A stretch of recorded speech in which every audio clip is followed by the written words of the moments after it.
Good morning, everyone, and welcome to the last day of iGaming Next, the Big Reset. I truly hope each and every one of you are safe and well in these surreal times. For those of you who do not know me, my name is Sam Barrett, and I am the Director of Gaming at Trustly. It's a pleasure to be opening today's address, especially within these, in such a digital and personal setting. Before we kick off, I'd like to thank you all for participating in this great crafted event. As most of us know, Pierre, Martin and the rest of the iGaming Next team do not spare any expense when it comes to putting together events for our industry. And this week's iGaming Next online event showcases this. Last year's iGaming Next event showcased some of the very best talent across our industry, giving us, the delegates, the opportunity to learn and be inspired by some of our industry favourites. Given the unfortunate situation we all find ourselves in today, it is clear that the only way to replicate such a great event was to hold it digitally. The fact that we are holding this digitally highlights how much things have changed in just the past few months. As this applies to all areas of our lives, today we're actually going to be kicking off with a discussion on the experience of isolation and the possible psychological outcomes isolation can bring. As people are staying home, some parts of the industry, as we know, like online casino, are seeing good growth, whilst other parts, like sports betting, are struggling. While some of the effects will be temporary, it's important that we consider how these changing consumer behaviours may become our industry's new normal, and what we can and should be doing to adapt and even emerge stronger than before. Today, we're going to be joined by a leading psychologist who will shed light on what happens to us on a human level when we are isolated, specifically due to the threat of COVID-19. We'll then be joined by Deputy CMO of Parimatch, who will be discussing their experiencing on managing one of the biggest ambassador partnerships within gaming, none other than UFC fighter Conor McGregor. With many offices closed and gaming companies having their staff to work remotely, has this given us more to consider around how we can continue to operate, especially when we return to normal? And has the change in player behaviour given us the ambition to enter new areas of gaming? Just like many industries, the gaming industry is certainly facing a crisis. People's jobs are at risk. Many casinos and racetracks have had to unfortunately close, and all for good reason. This gives us a potential way of taking advantage of the nascent collaboration between the offline and online gaming industry, and allows us to showcase how responsible gambling operators are. As regulators potentially introduce stricter measures like what we've seen in Sweden, and some markets, unfortunately, like Latvia, completely blocking, is there a possibility that the UKGC and the MGA will tighten regulation? We're already seeing regulators assess individual affordability on an ongoing basis, as customers may be experiencing, or most likely experiencing, disrupted income. Regulators are pushing operators to increase social responsibility interactions whilst onboarding new customers in a socially responsible way. And obviously they are paying close attention to advertising, making sure it does not refer to the coronavirus. It comes as no surprise that we've seen a clear decrease in sports betting revenues by around 50%. This is due to brick and mortar closures and fundamentally no live sports being played. But we are seeing a great increase positively in new areas of gaming like esports and virtual sports. A recent study has shown that the total esports viewership now stands at over 500 million people, which offers great opportunity for suppliers and operators like us to enter the space.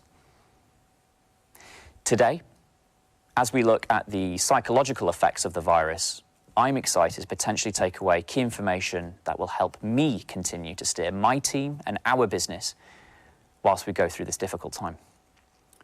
I'm pleased to see so many of my colleagues and peers adapt to this new normal, and I believe it gives us all food for thought and how we can potentially operate once lockdowns and social restrictions are removed. It's clear that in gaming, we all pay special attention to conversion and player experience. However, given the new circumstances, are we equally paying attention towards responsible gambling and affordability? With many more digital consumers at home, are we doing enough to ensure we remain responsible, and are we equipped to, technologically and operationally, to check our players' source of funds and affordability? Given that retail players will now potentially move online, it is super important that operators exercise their RG policies and ensure that players are gambling within their means. Fortunately, for the online gambling industry, we are much better at providing tools and adding extra information about gambling, gambling addiction, to help players gamble more responsibly. It is a positive thought to know at the end of this crisis, the market can come out of this even stronger. Licensed operators provide gamblers with proper tools to monitor their gambling behaviour, which means players will become better educated. They will start using online tools more, and hopefully this will channel to playing on only legitimate licensed sites. That said, it is clear that whilst regulators create stricter measures to ensure operators are operating more responsibly, licensed operators will continue to remain concerned about the prevalence of unlicensed sites in the market.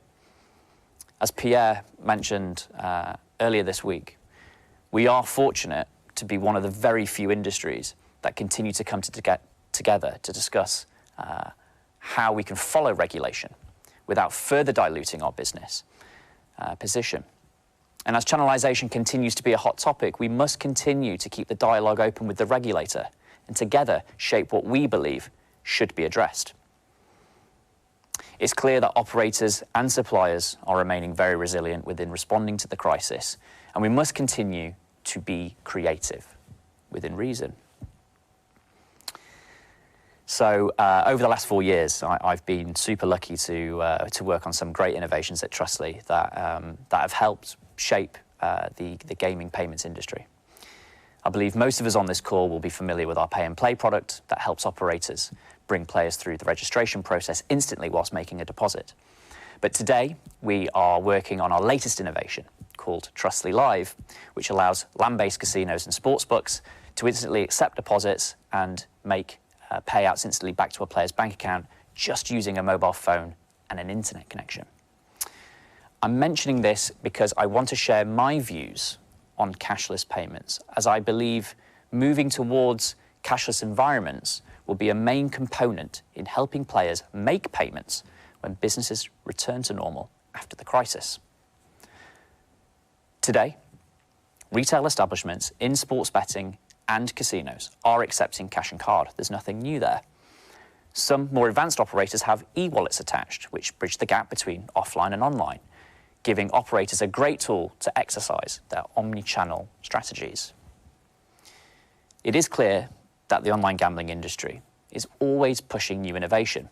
However, why does it take so long for the retail industry to follow suit? I'm convinced that the crisis will drive further collaboration between offline and online as many more retail establishments look towards digitalizing their payments infrastructure. I've since been working on the Trustly Live product. I've been lucky enough to speak to many retail operators over the last couple of years, and they all hit me with the same challenges time after time. How can we lower our cash handling costs, and how can we become more operationally efficient? Well, it's no surprise that retail gambling has high operational costs and suffers when trying to settle winnings instantly back to card, not to mention AML and fraud exposure through cash and card. I'm positive that what Trustly and other payment providers are trying to create with helping operators go cashless, we will see retail businesses adopt accepting payments digitally and as a result improve customer UX whilst becoming more operationally efficient. Due to COVID-19, you'll notice that a lot of retailers have banned the use of cash in their stores, and obviously this is to keep employees and customers safe.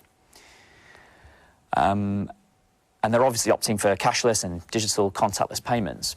But meanwhile, for those people that are confined in their homes, the online e-commerce marketplaces is a complete lifeline.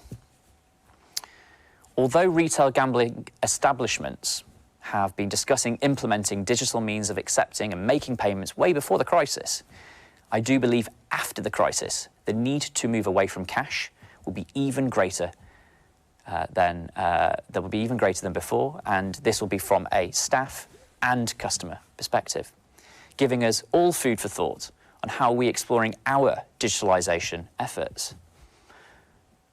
As an example, in comparison to other parts of the world where we are today, Malta is a very small place. However, it has not been acting small on moving into the digital era. Since the crisis, Malta has continued to impress us with the constant evolvement of taking traditional retail businesses that have served us for many years and quickly turn them into digital storefronts, which are now delivering any goods or service directly to our front door. It will be interesting to see how many consumers will continue to adopt the digital e-commerce after we return to normal. So getting back to today, we have two great speakers coming up covering two very different but equally as interesting topics. That is it from me today. It's been a pleasure speaking with you all this morning. I wish you all a great day ahead. I look forward to participating in the next session, and I look forward to seeing some of you in person very soon. Thank you very much.